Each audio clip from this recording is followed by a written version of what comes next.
ดข้างหน้าก่อนมันจะเป็นการเรียกกดส่วนทางกันเนาะอย่างที่ทางขวาตรงนี้มันจะมีที่ตัดสัญญาณหนึ่งกับสัญญาณที่สองทางด้านขวาตรงแนวกำร่มตรงนี้ครับสองข้างตรงนี้นะครับตรงขอบกะโหลกตรงนี้เลยครับตรงนี้คู่นี้เลยครับที่เราเวลาเรากดแล้วรู้สึกว่ามันหายเมื่อยหายมึนนั่นแหละครับแล้วก็ตรง C1 ตรงนี้อีกจุดหนึ่งก็ดีตรงนี้1 2ตรง C1 ตรงนี้ตรงขอบกะโหลกตรงด้านกลางนี้จะเป็นสัญญาณที่5นะครับของศีรษะด้านหลังแล้วก็พอมาทางขวามือตรงนี้ตรงแนวหูตรงนี้ครับก็จะเป็นสัญญาณที่3คือทางขวามือแล้วก็มาตรงข้างกันก็เป็นสัญญาณที่4นะครับ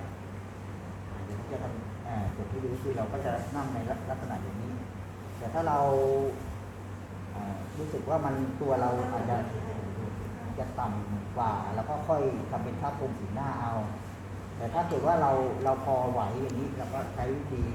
นั่งหรือมาถอยอย่างได้นะครับครับก็กดตรงแนวที่ตัดด้านหลังหนึ่งตัวนี้เมื่อกดกันไปแล้วความรู้สึกก็จะเล่นไปทางตา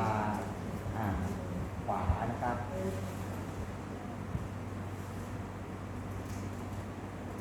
พอเสร็จแล้วก็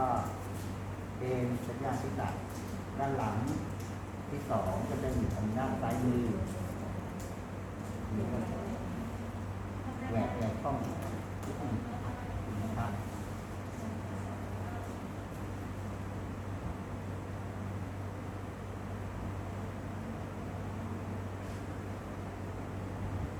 เป็นสัญญาณถ้าเกิดว่าเราก็อาจจะกดสัญญาณที่5ไปได้เลยนะครับ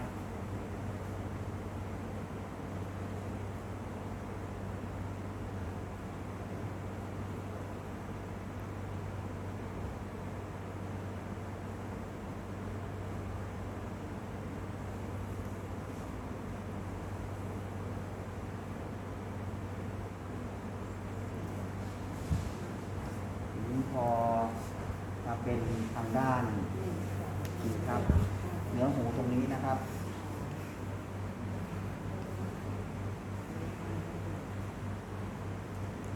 เป็นสัญญาณที่3ในนี้เราก็มาเป็นสัญญาณที่4แล้วก็ขยับตัวออกไป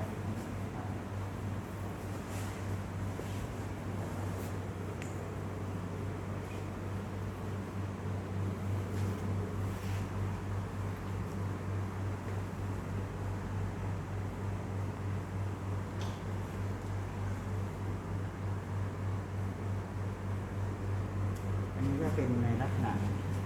เราไม่ต้องไปกดแรงมากนะครับเพราะอยู่ตรงคัดดอกไม้เนี่ยครับเหมือนเวลาที่เราปวดหัวมือที่เราทำแบบนี้อันเดียวกันนะครับทีนี้เรามาที่จัดด้านหน้านะครับ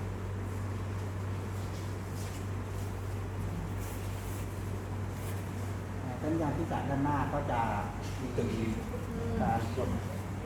แบบก็จะมีขนมคิ้วซ้ายขวาแล้วก็หน้าหูทั้งซ้ายและขวาแล้วก็ตรงใต้คางนะครับอันนี้เป็นทางด้านขวาเราเท่ากับว่าเป็นสัญญาณที่2นะครับสัญญาณที่1จะอยู่ทางด้านซ้ายเรานะครับ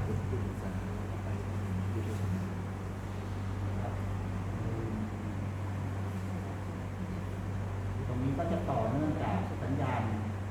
ทางด้านหลังนะครับ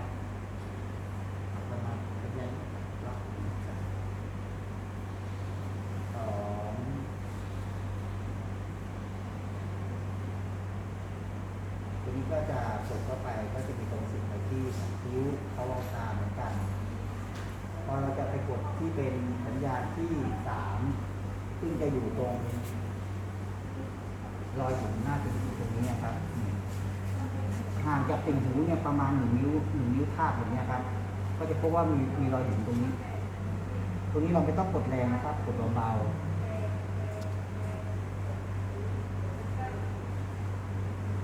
ตรงนี้เวลาตามค้างตรงนี้ก็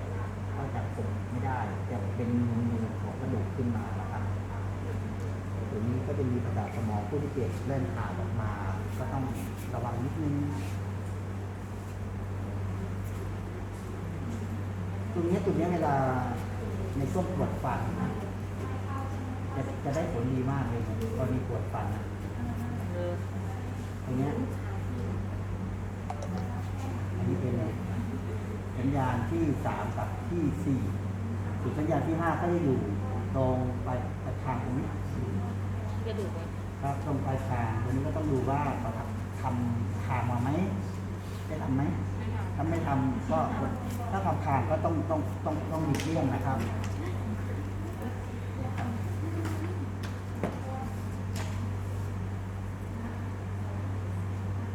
อันนี้ก็หมดแล้ว10 จุดเนาะจะต่อ15เลยไหม15เป็นสัญญาณไหลไปเลยเนาะได้ค่ะ